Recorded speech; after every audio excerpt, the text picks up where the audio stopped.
اسلام میں ظلم نہیں ہے، اسلام میں فرقہ پرستی نہیں ہے، اسلام میں برابری ہے، قانون کا احترام ہے، لیکن ضرورت اس بات کی ہے کہ ہم اسلام کو نئے سرے سے سمجھنے کی کوشش شروع کریں۔ جو لوگ ظلم کے خلاف لڑتے ہیں وہ پوری انسانیت کی خدمت کر رہے ہیں، اور اس وقت تک اللہ ان کی جنگ کو جاری رکھنے کا کبھی کبھی فیصلہ کرتا ہے کہ دنیا کے تمام انصاف پسند انسانوں تک ان کی خبریں پہنچ جائیں، اور دنیا کے تمام انصاف پسند انسان ان کے بارے میں پھیلائی گئی غلط فہمیوں سے توبہ کر لیں، ان کے بارے میں منفی پروپیگنڈے کے اثر سے نکل جائیں، اور دنیا کے تمام انصاف پسند انسان یہ تسلیم کر لیں کہ ان لوگوں کی قربانیوں کی وجہ سے ہم کو بھی انصاف ملے گا، اس لیے وہ لوگ فوج در فوج اسلام میں داخل ہوں گے انشاءاللہ۔ یہ پہلو بہت اہم ہے۔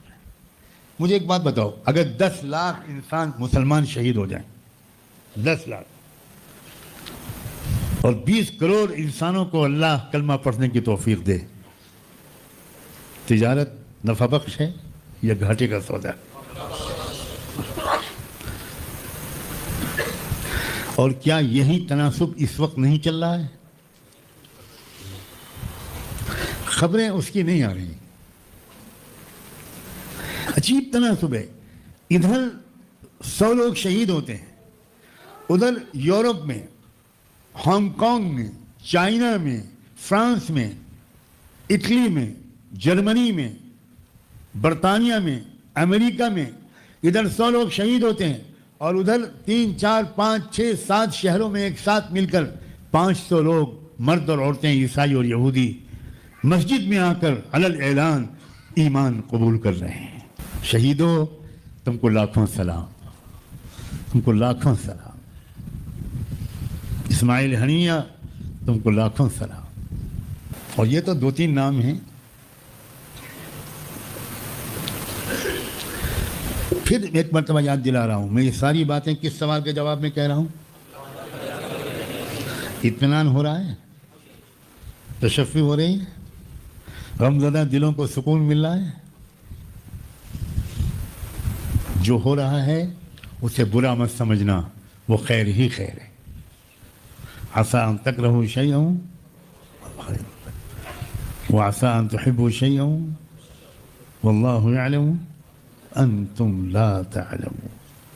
بات انسان کے اندر اللہ تعالیٰ نے عجیب قسم کی طاقتوں کے ذخیرے چھپا رکھے،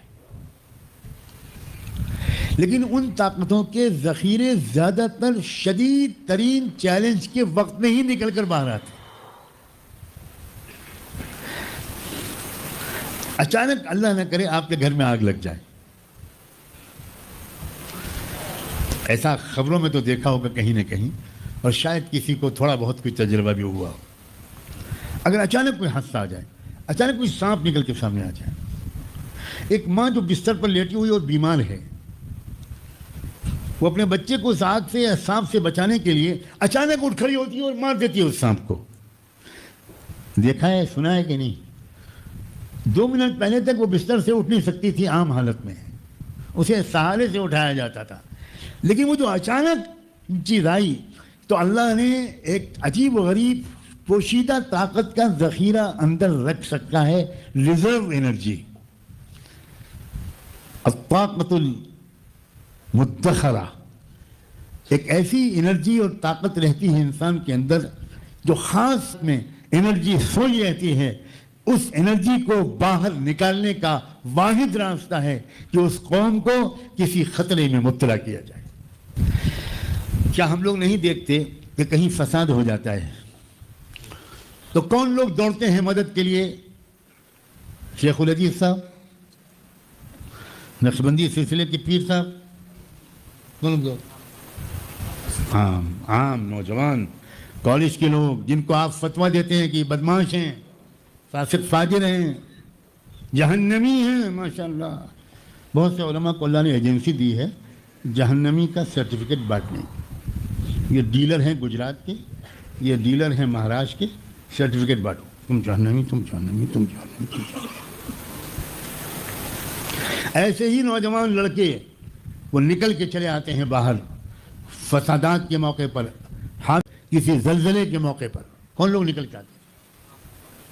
ان کے اندر ایک عجیب انرجی، حوصلہ آ جاتا ہے اور پرواہ نہیں کرتے کسی چیز کی۔ اور یاد رکھنا، ایسے نوجوانوں کو حد سے آگے بڑھنے سے روکنے کا فن سیکھنا پڑے گا۔ اور سیکھنے کی جگہ کا نام کیا ہے؟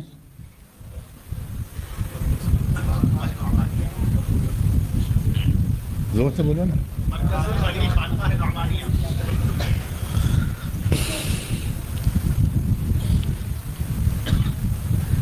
نوجوانوں میں جوش نہ ہو یہ ہم نہیں چاہتے، بالکل نہیں چاہتے، قطعاً نہیں چاہتے۔ اور جوشیلے نوجوانوں کو اس جوش کے استعمال کا طریقہ سیکھنا چاہیے، یہ ہم کہتے ہیں، کیونکہ جوش میں حد سے آگے بھی بڑھ جاتا ہے آدمی، ہر آدمی۔ اسی لیے اگر نوجوان اپنے تجربہ کار بڑوں سے، جن کی زندگی میدان میں گزری ہے، یاد رکھنا، ان بڑوں سے جن کی زندگی صرف مدرسوں میں گزری ہو، ان کے بارے میں نہیں کہہ رہا ہوں، ان بڑوں سے جن کی زندگی مدرسے، مسجد، تبلیغ، خانقاہ کے ساتھ میدانوں میں گزری ہے، ان بڑوں سے نوجوان اگر جڑ جائیں تو ہر علاقے کے نوجوانوں کو اپنے علاقے میں موجودہ چیلنجز کا مقابلہ کرنے کا سلیقہ آ جائے۔ بہت سے لوگ ابھی تک اس خانقاہ اور مرکز کے پیغام اور مزاج کو سمجھے ہی نہیں لوگ۔ بہت سے لوگ تو صرف دعا کرانے آتے ہیں، بہت سے لوگ بیان سننے آتے ہیں صرف، بس۔ اور کچھ لوگ یہ کہتے ہیں وہ اپنی اصلاح کے لیے آئے ہیں۔ اصلاح کا مطلب کیا ہے یہ نہیں جانتے ہو۔ میں نے پہلے ہی کہا کہ اصلاح کا مطلب یہ بھی ہے ذکر، تلاوت، مراقبے، تہجد، نماز، تقوی کے ساتھ اصلاح کا مقصد یہ بھی ہے کہ باطل طاقتوں کے سامنے سیسا پلائی ہوئی دیوار بن جاؤ، یہ بھی اصلاح ہے۔ ان اللہ یحب الذین یقاتلون فی سبیلہ صفا کأنہم بنیان مرصوص۔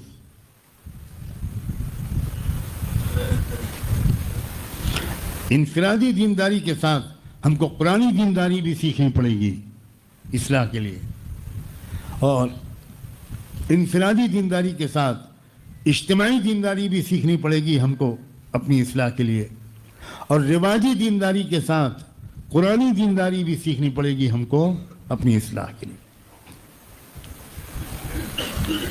یاد رکھیں، آپ میں سے ہزاروں نوجوان جو آفیسز میں کام کرتے ہیں، یونیورسٹیز میں، کالجز میں، ڈپارٹمنٹس میں،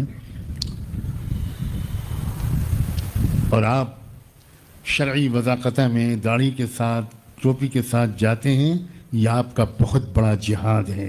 ہزاروں مبارکباد آپ سب کو۔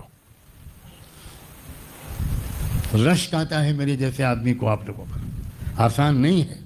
میں جانتا ہوں آپ جن ماحولوں میں جی رہے ہیں، ان ماحولوں میں آپ کو جس طرح کی نگاہوں کا سامنا ہے، جس طرح کے ڈسکریمنیشن اور باوجود جس استقامت کے ساتھ آپ اپنی شریعت و سنت پر قائم ہیں، یہی تنہا اللہ کا ولی بنا دینے کے لیے کافی ہے، بالکل کافی ہے۔ نوجوانوں، مجھے بس چلے تو تمہاری پیشانی کو چوموں اور ہاتھ کا بوسہ لو، بالکل معمولی مت سمجھو اپنے کو۔ آج کل کے حالات میں داڑھی کے ساتھ یونیورسٹی میں پروفیسر بننا، میں جاب کرنا کھیل ہے، انگارہ ہاتھ میں لینے کے برابر ہے، اور تمہارا ایمان قابل رشک ہے کہ تم ان ساری جاہلیت کی آندھیوں کے مقابلے میں غلامی مصطفیٰ سے دامن نہیں کاٹ رہے۔ اللہ اور استقامت دے اور ترقی دے، ہمت مت ہارنا، بالکل ہمت مت ہارنا۔ امتحان آ رہے ہیں اور آئیں گے، اس وقت فکر، میں یہ مضامین کیوں بیان کر رہا ہوں، اس وقت ضرورت ہے اپنے آپ کے اندر استقامت بڑھانے۔ حضرت کیا فرما رہے ہیں کہ آج کل کے جو حالات ہیں، آج کل کے حالات کے اندر اگر کوئی ٹیچر بن رہا ہے، کوئی پروفیسر بن رہا ہے، کوئی ڈاکٹر بن رہا ہے، کوئی انجینئر بن رہا ہے، اور ساتھ ہی ساتھ میں اس نے کیا کیا ہے، سنت رسول اللہ صلی اللہ علیہ وسلم رکھی ہوئی ہے، داڑھی رکھی ہوئی ہے اور ٹوپی رکھی ہوئی ہے. اور حضرت کا کہنے کا مطلب تھا کہ وہ دین سے اور اپنی ایمان پر جمع رہا اور ایمان پر استقامت کے ساتھ رہا. یہ ایک بہت بڑی اس کی کامیابی ہے کہ ساتھ ہی ساتھ میں، ورنہ آج کل کے معاشرے کے اندر، آج کل کے اس دور کے اندر، آج کل اس فتنے جو پرپا ہو رہے ہیں، اس فتنوں کے اس دور کے اندر، اگر وہ یونیورسٹی کے اندر پڑھائی کر رہا ہے، کالج کے اندر جا رہا ہے اور اس نے سنت رسول اللہ اور اللہ کے احکامات کو مان کر وہ وہاں سے پڑھ رہا ہے، یہ بہت بڑی کامیابی ہے. اور حضرت فرماتے ہیں میرا دل خوش ہوتا ہے جب میں ایسے نوجوانوں کو دیکھتا ہوں